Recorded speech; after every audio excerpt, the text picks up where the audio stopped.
இப்போ இந்த பவர்லேயுமே இந்த பேட்டால் எவ்வளோ தூரம் இந்த பந்தை அடிக்க முடியுங்கிறது தான் இப்போ பார்க்க போகிறோம். நல்ல பேட்டு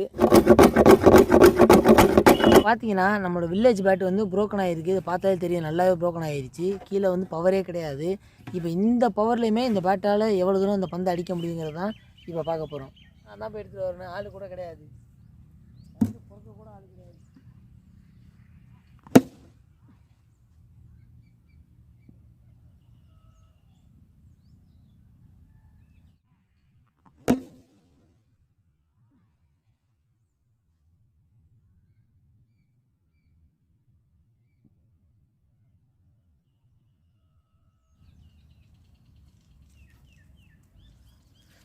நல்லா பவர் இருக்குது. ஆனால் என்ன ஒரு மைனஸ்னு பார்த்தீங்கன்னா பழைய அளவுக்கு தூரம் போக மாட்டுது.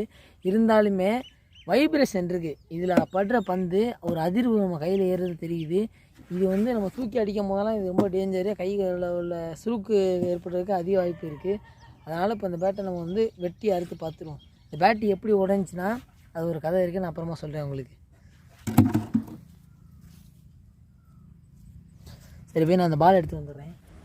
இந்த பேட்டோட அன்பாக்சிங் போட்டதுலேருந்து நிறைய பேர் என்கிட்ட கேட்குற கேள்வி என்னென்னு பார்த்தீங்கன்னா, ஸ்டெம்பர் பாலுக்கு இந்த பேட்டு எந்த அளவுக்கு விளையாட முடியும்னு கேட்குறாங்க.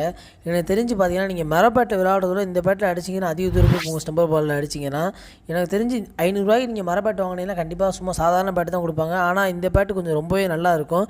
அது மட்டும் இல்லாமல் உங்களுக்கு வந்து 6 அடிக்கிறதுல பிரச்சனை இருக்குது, எனக்கு ஹேண்ட் பவரே கிடையாது, என்னால் அடித்தா வெளில போக மாட்டேது பந்து, அந்த மாதிரி உள்ளவங்க ப்ராக்டிக்ஸ் பண்ணுறதுக்கு இதை நல்லா யூஸ் பண்ணிக்கலாம். இந்த பேட்டை வச்சு நீங்கள் ஈஸியாக 6 அடிக்க கற்றுக்கலாம். இந்த பேட்டு வெயிட் கம்மியாக இருக்கிறதுனால ஷார்ட் பால், ஏக்கர் பால் எல்லாத்தையுமே ஈஸியாக டைம் பண்ண முடியும். உங்களால் பந்து நல்லா வெளில போகும். வேணால் வாங்கி ட்ரை பண்ணி பாருங்கள்.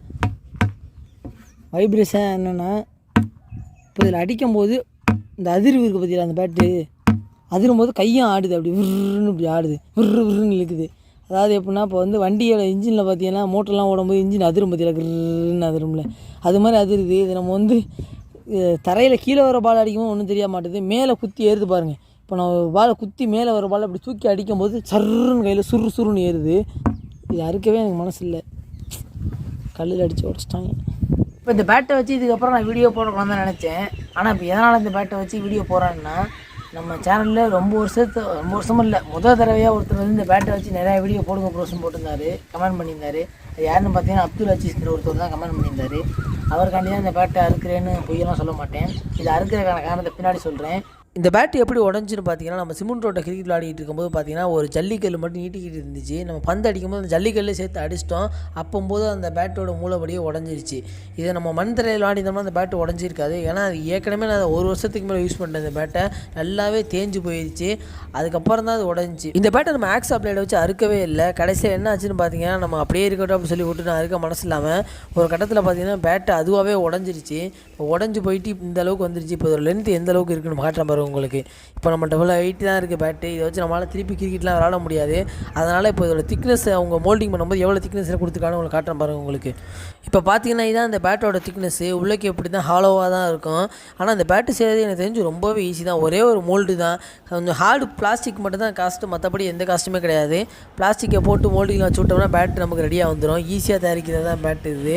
மற்றபடி பார்த்தீங்கன்னா உள்ளே ஃபுல்லாகவே ஹாலோவாக தான் இருக்குது. மேலே பாருங்கள், நம்ம ஒரு விளக்கமாத்துக்கு ஊற்றி விட்டு பார்த்தோம்ல, அந்த ஓட்டை தெரியுது பாருங்கள் உங்களுக்கு. அதனால தான் இந்த பேட் ரொம்ப வெயிட் கம்மியாக இருந்திருக்கு. இப்போ திக்னஸ் எவ்வளோ இருக்குன்னு பார்த்துருக்கீங்க. இப்போ நம்ம என்ன பண்ண போகிறோம்னா, இந்த பேட் வாங்கி 1 வருஷத்துக்கு மேலே ஆயிடுச்சு. இப்போ இன்னமும் இந்த பிளாஸ்டிக் வந்து மக்காமல் நல்லா குவாலிட்டியாக இருக்கா அப்படின்னு சொல்லிட்டு ஒரு அறுவலை வச்சு வெட்டி பார்ப்போம்.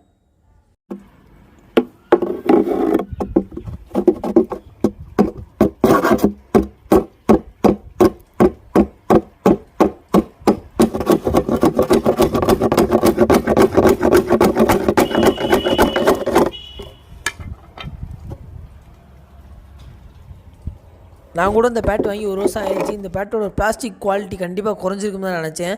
ஆனால் இன்னும் நல்லா தான் இருக்குது. வெட்டும் போதே தெரியுது உங்களுக்கு, நல்லா ஹார்டாகவே இருக்குது பிளாஸ்டிக்கு. இந்த வீடியோ பிடிச்சிருந்துச்சுன்னா லைக் பண்ணுங்கள், ஷேர் பண்ணுங்கள், சப்ஸ்கிரைப் பண்ணுங்கள். அது மட்டும் கிடையாது, நம்ம அடுத்து என்ன ப்ராடக்ட் அன்பாக்சிங் பண்ணணும், என்ன மாதிரியான வீடியோ போடுங்கிற கீழே ஒரு கமெண்ட் பண்ணுங்கள்.